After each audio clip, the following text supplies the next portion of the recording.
জিম্বাবুয়ের বিপক্ষে রানে ফিরতে মরিয়া লিটন দাস, টার্গেট বিশ্বকাপ। সাগরিকায় লিটনের রানে ফেরার চেষ্টা সাগরের মতোই উত্তাল। টিমমেটরা চলে গেলেও একাই করেছেন অনুশীলন। জিম্বাবুয়ের বিপক্ষে সিরিজে সবার মাঝে সেই সিরিয়াসনেসই দেখতে চান চন্ডিকা হাথুরুসিংহে। চট্টগ্রাম থেকে নাইয়ান বিন জসিমের পাঠানো রিপোর্ট। প্রতিপক্ষ জিম্বাবুয়ে বলেই কি এতটা চিল মুডে লিটন তাসকিনরা? শান্তর মনে নেই দুশ্চিন্তার ছিটে ফোঁটা।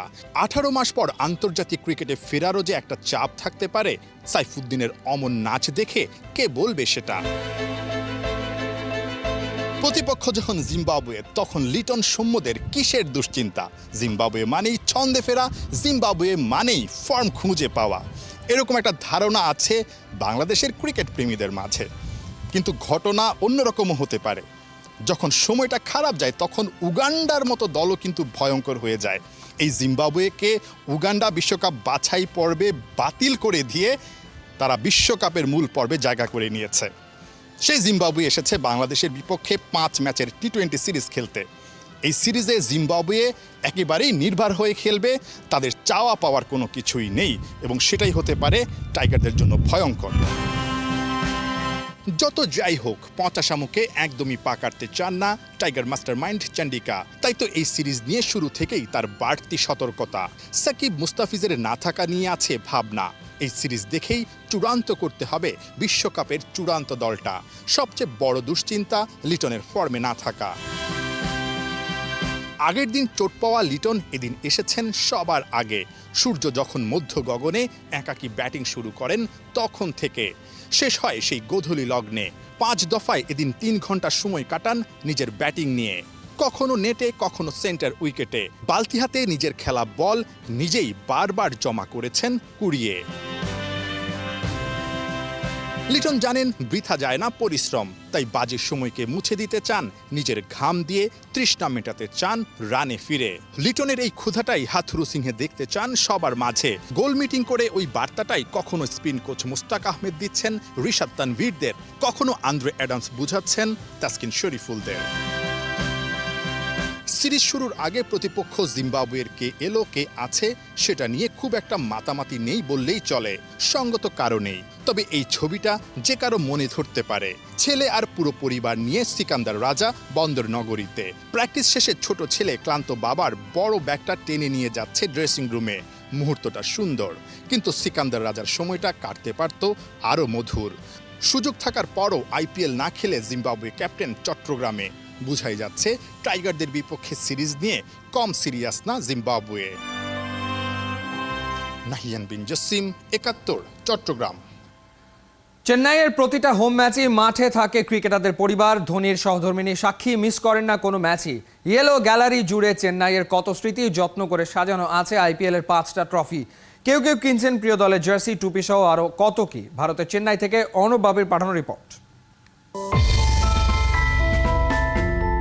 ধোনির সহধর্মিনী সাক্ষী কিংবা ড্যারিল মিচেলের পরিবার, হলুদ জার্সি আর দারুণ সব মুহূর্তে সবাই মিলেমিশে একাকার। প্রতি ম্যাচেই তারা স্টেডিয়ামে আসেন, মিশে যান সমর্থকদের সাথে উন্মাদনায়। কাছের প্রিয় মানুষটা লড়ছে মাঠে, তার জন্যই 2 হাত এক করেছেন গ্যালারিতে বসে। এজন্যই হয়তো চেন্নাই প্রশ্ন ছুড়েছে, পরিবার ছাড়া আবার কিসের হোম গেম। গল্পই তার গল্প সাজায়, কথা যেমন সাজায় কথা। কখনো কখনো নির্বাক ছবিতেই ভাঙে সহস্র নীরবতা। চেন্নাই সুপার কিংসের এই গ্যালারি, এই স্টোরের বিভিন্ন জায়গায় যেন তারই ছাপ। গুছিয়ে রাখা ছবিগুলোই রোমন্থন করায় স্মৃতি, গৌরবের বাণী উছলে পড়ে হয় সুখের সফল গীতি। 5 আসরের 5টা ট্রফি, কিংবদন্তি কত কথার রেশ, যে কাউকেই মুগ্ধ করবে। চেন্নাই ভক্তদেরও আঁকড়ে ধরবে হাজারো সুখ মুহূর্তে ঠাসা খেলার মাঠ। চেন্নাই মানেই তো এখন ধোনি। আগুনের ফুলকি ছড়ানো পোশাককেই অনন্য উচ্চতায় নিয়ে গেছেন যিনি। চারপাশ ভরিয়ে রেখেছেন হরেক রকম মুগ্ধতায়। ইয়েলো ফরএভারের সব রঙই আছে চেন্নাইয়ের এই ছোট্ট ঘরে। তাকে সাজিয়ে রাখা নানা স্মারকের প্রতিটি স্তরে। চেন্নাইয়ের স্টোরে যা কিছু স্মারক পণ্যের বিকিকিনি হয়, তার চেয়েও বেশি কিছু লেগে আছে তাদের হোম ভেন্যুর কোনায় কোনায়। এখানকার আকাশ বাতাসও নানা উত্থান পতনের গল্প বলে যায়। এখানে ক্রিকেট কেবল একটা খেলা নয়, ক্রিকেট মানে নানা গল্প, চায়ের কাপে ঝড়, বন্ধুর আড্ডা। ক্রিকেট মানেই হয়তো প্রেম, আর ক্রিকেট মানেই গ্যালারি জুড়ে থাকা এমন পারিবারিক ফ্রেম। অর্ণব বাপি, ৭১, চেন্নাই, ভারত। ভারতের দলে জায়গা পাওয়া সহজ কাজ নয়, সেখান থেকে বাদ পড়েন লোকেশ রাহুলের মতো তারকা ব্যাটাররাও, আর তাকে সরিয়ে বিশ্বকাপ দলে জায়গা করে নিয়ে 4 মাসে 18 কেজি ওজন কমিয়ে নিজেকে ঝরঝরে করে ফেলেছেন ঋষভ পান্থ। কিভাবে সেটা সম্ভব হলো, সেই গল্প খালিদ জামিলের রিপোর্টে। রসমালাই বিরিয়ানি আর ফ্রাইড চিকেন নাম শুনলে জিভে কান্না জল আসে। আরও অনেকের মতো এসব ভারতীয় উইকেট কিপার ব্যাটার ঋষভ পান্টেরও প্রিয় খাবার। কিন্তু ঘটনা তো অন্য জায়গায়। এসব যদি নিয়মিত খাওয়া হয় তবে শরীরে জমবে চর্বি, কমবে ফিটনেস, পড়ে যাবে পারফরমেন্স। এসব চিন্তা করে নিজের প্রিয় খাবারগুলো বাদ দিয়ে দেন ঋষভ পান্ট। দিনে 1400 ক্যালোরি দরকার হলে গ্রহণ করেছেন 1000। এভাবেই 4 মাসে ওজন কমিয়ে ফেলেন 16 কেজি। টার্গেট একটাই, ফিটনেস আর পারফরমেন্সের প্রমাণ দিয়ে ভারতের টি-20 বিশ্বকাপ দলে জায়গা করে নেয়া। আর এই টার্গেট পূরণ হয়েছে দারুণভাবেই। একটা খাবার অবশ্য বাদ দিতে পারেননি পান্ট, সেটা চিলি চিকেন। তবে সেই রেসিপিতে থাকে মাত্র 5 ml ভার্জিন অলিভ অয়েল। এই কঠোর ডায়েটের সাথে পান্ট যুক্ত করেছেন নিয়ম মেনে ঘুম। রাত 11টা বাজলেই মোবাইল ফোন কিংবা টেলিভিশনের মতো সব ইলেকট্রনিক গেজেটের ব্যবহার বন্ধ। বাধাহীনভাবে 8 থেকে 9 ঘন্টা ঘুম। বিশ্বকাপ দলে জায়গা করে নিতে বাকিদের চেয়ে একটু বেশি কাঠখড় পোড়াতে হয়েছে ঋষভ পান্টকে। কারণ তো সবারই জানা, 2022 সালের ডিসেম্বরে ভয়াবহ সড়ক দুর্ঘটনার শিকার হন। ডান পাটা হয়ে যায় রীতিমতো অকেজো। ডাক্তারের ছুরি কাচির ফাঁদ পেরিয়ে প্রফেশনাল ক্রিকেটে ফিরতে লেগে যায় বছরখানেক। দীর্ঘ এই সময়ে খেলার বাইরে থাকায় ফিটনেস চলে যায় তলানিতে। সেটা ফিরে পেতেই মরিয়া ছিলেন পান্ট। 4 মাসে 16 কেজি ওজন কমানো, আইপিএলে দুরন্ত পারফর্ম করা, অতঃপর তারকা উইকেট কিপার ব্যাটার কেএল রাহুলকে টপকে বিশ্বকাপ দলে জায়গা করে নেয়া। ঋষভ পান্ট স্থাপন করেছেন দারুণ দৃষ্টান্ত। প্রমাণ করেছেন ইচ্ছা শক্তি তীব্র হলে ফিরে ফিরে আসাই যায়। খালিদ জামিল, ৭১। আইপিএলে নিজের যা চেনালেও অস্ট্রেলিয়া বিশ্বকাপ স্কোয়াডে সুযোগ মেলেনি ফ্রেজার ম্যাকগার্কার। আইপিএলে প্রায় 250 স্ট্রাইক রেটে ব্যাট করলেও ইন্টারন্যাশনাল টি-20 না খেলায় তাকে স্কোয়াডে বিবেচনা করেনি অজি নির্বাচকরা। একই সঙ্গে বিশ্বকাপে সুযোগ পাননি অভিজ্ঞ ক্রিকেটার স্টিভ স্মিথও। মাহমুদুল হাসান সজীবের রিপোর্ট। প্রায় 250 স্ট্রাইক রেট, তাও আইপিএল এর মতো মঞ্চে। এমনটাও নয়, 2-1টা ম্যাচেই এভাবে বোলারদের পিটিয়েছেন। ইন্ডিয়ান প্রিমিয়ার লিগে 6টা ম্যাচে 2টাতেই 50 করেছেন 15 বলে, প্রায় 45 গড়ে অ্যাকাউন্টে 259 রান। তিনি জেক ফ্রেজার ম্যাকগার্ক, দিল্লি ক্যাপিটালসের ওপেনার। আইপিএলে মেরে বলের সুতো খুলে ফেললেও সামনের টি-20 বিশ্বকাপে অজিদের স্কোয়াডে জায়গা হয়নি তার। কিন্তু কেন? আইপিএল কেবলই একটা টুর্নামেন্ট, এখানে পারফরমেন্স বিচার বিশ্লেষণ করে বিশ্বকাপে দল দিবে অস্ট্রেলিয়া, এমন বোকামো নিশ্চয়ই করতে চাইবে না অজিরা। কারণ আইপিএলে খেলার ধরন, পিচ কন্ডিশনের সাথে আকাশ পাতাল পার্থক্য থাকবে বিশ্বকাপের মঞ্চে। তাই ভুলেও ইন্ডিয়ান প্রিমিয়ার লিগ দেখে মন গলেনি বিশ্বের অন্যতম বাঘা দলটার।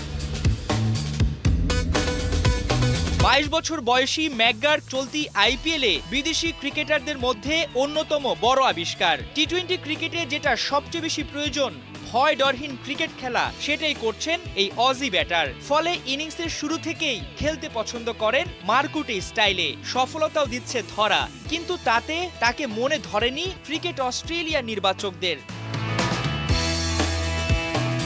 কি কারণ হতে পারে বিশ্বকাপের আগে এমন ফর্মে থাকা ব্যাটারকে দলে না নেয়ার? এমন উত্তর খুঁজতে বেশি দূর যেতে হবে না, ম্যাকগার্কের ইন্টারন্যাশনাল ক্যারিয়ারে তাকালেই হবে। মোটে 2টা ওয়ানডে ম্যাচ খেলার সুযোগ পেয়েছেন তিনি। 25 গড়ে রান তুলেছেন 51। এখানেও স্ট্রাইক রেট 200 এর উপরে। এত অল্প পরিমাণে আন্তর্জাতিক ম্যাচ খেলা কোনো ক্রিকেটারের উপর ভরসা হয়নি অস্ট্রেলিয়ার। যদিও অনেক আগে থেকেই অজিদের ঘরোয়া লিগে বেশ সাড়া জাগানো ব্যাটার ম্যাকগার্ক।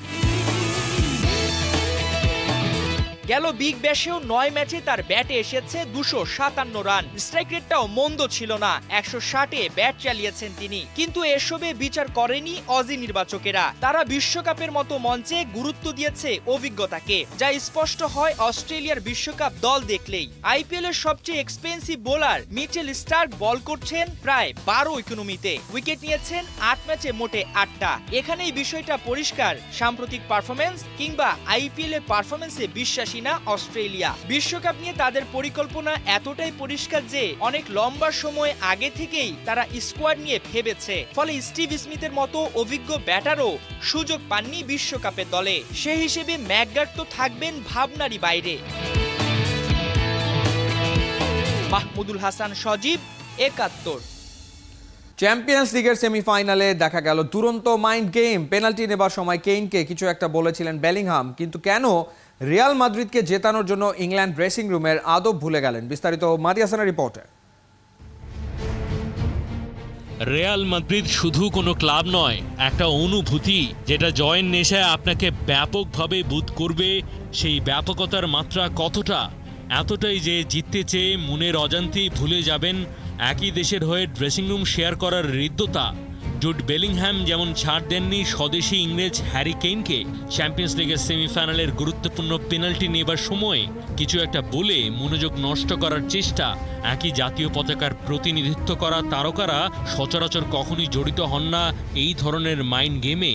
কোথাও না কোথাও একটা লাগাম টানবার তালা মন পকেটে থাকে, কিন্তু রিয়াল মাদ্রিদের জার্সিতে গিয়ে সেই অলিখিত সংস্কৃতি কি করে ভুলে গেলেন? পুরো ব্যাপারটা বেশ চটকদার মিডিয়ার আলোচনায়।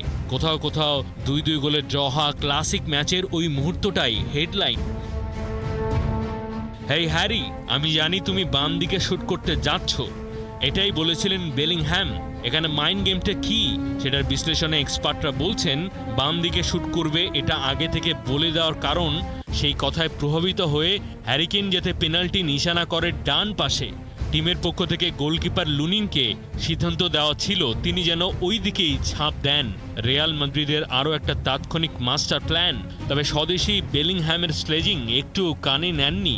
যদিও ম্যাচ পরবর্তী বক্তব্যে কেইন দাবি করেছেন কি বলেছেন সেটা শোনেনি, তবে রীতিমতো কানের ভেতরে ঢুকে যা যা বলেছেন সেটা না শোনার কোনো বাস্তব কারণ নেই। বেলিংহ্যামের মাইন্ড গেমের ফাঁদে ফড়কে না গিয়ে বাঁ দিকেই করেছেন শুট, গোলও পেয়েছেন।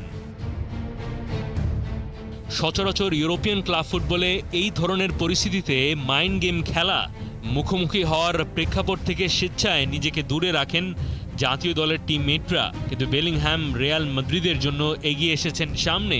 হয়তো ভেবেছেন তিনি যদি ট্র্যাশ টকটা করেন তাহলে মাইন্ড গেম বাস্তবায়ন হওয়ার সম্ভাবনা সবচাইতে বেশি থাকবে। একই দেশ ইংল্যান্ডের হওয়াতে তার কথাতেই সবচাইতে বেশি কেইন ভরকে যাবে।